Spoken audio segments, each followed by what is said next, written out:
గరికపాటి గారికి క్షమాపణ చెప్పమని చాలా మంది అడుగుతున్నారు. మన గురువులు మనకి సంస్కృతం నేర్పేటటువంటి గురువులు నోటికి వచ్చినట్టు జరుగుతుంటో తిట్టదని చెప్పరా? మనం తప్పు చేయలేదండి, మన ఎవడో అన్నాడు, ఎందుకు పడాలి?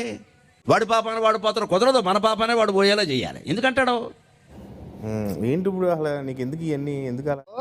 గరికపాటి గారిని తిట్టాను, 2021లో తిట్టాను, 2022లో తిట్టాను, 2027లో తిట్టాను.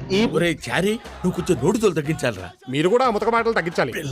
ఇవాళ మన సంస్కారం ఎంత దిగజారిపోయింది అంటే దాని గురించి ఎవరు అడగకూడదా? నేను మాట్లాడవలసిందే మాట్లాడుతున్నా.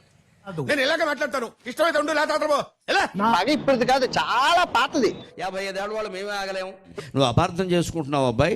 నేను ఆ పద్ధతిలో నేను అనలేదు, ఆ పని నేను చేయలేదు. నేను ఏదో అంటే దానికి నువ్వు ఏదో అనుకొని సాక్షాత్తు గుళ్ళోనే కుళ్ళబోస్తారా? ఆడవాళ్ళకి స్వేచ్ఛ ఉండాలి, ఈయన ఎవరు చెప్పడానికి? ఇదా స్వేచ్ఛ? మగాడు తిరిగితే మేము తిరగకూడదా? పోనీ సరైన బట్టలు కట్టుకున్నాడా? మీరు అంత సమానం దేంట్లో, చెడిపోవడంలో, బాగుపడడంలో కాదు.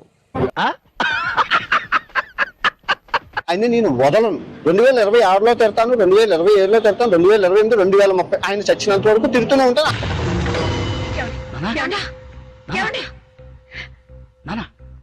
ఆయన జరుగుతున్నావు అసలు నువ్వే ఉడ్రా. అసలు ముందు ఇండియా రాను నువ్వు, నీకు ఉంటదే. అంటే ఏం చేస్తావరా? చంపుతావా? నరుకుతావా? ఏం చేస్తావరా? చాలా చాలా తప్పు గరికపాటి గారు చెప్పింది. ఆయన ఈయనెవరు చెప్పడానికి? ఆడవాళ్ళకి నచ్చినట్లు ఆడవాళ్ళు బతకాలి. మా బావ నా గురించి ఎంత ఫీల్ అవుతున్నాడు? ఈ కళ నిజం అయితే ఎంత బాగుండు. ఈయన క్షమాపణ చెప్పినంత వరకు నేను వదలను. మీ సంస్కృతి సాంప్రదాయాన్ని మీ బుద్ధలో పెట్టుకోండి కావాలంటే. గాలికి పోయే కప్ప గుట్టకి తగిలించుకోవడం ఇదే.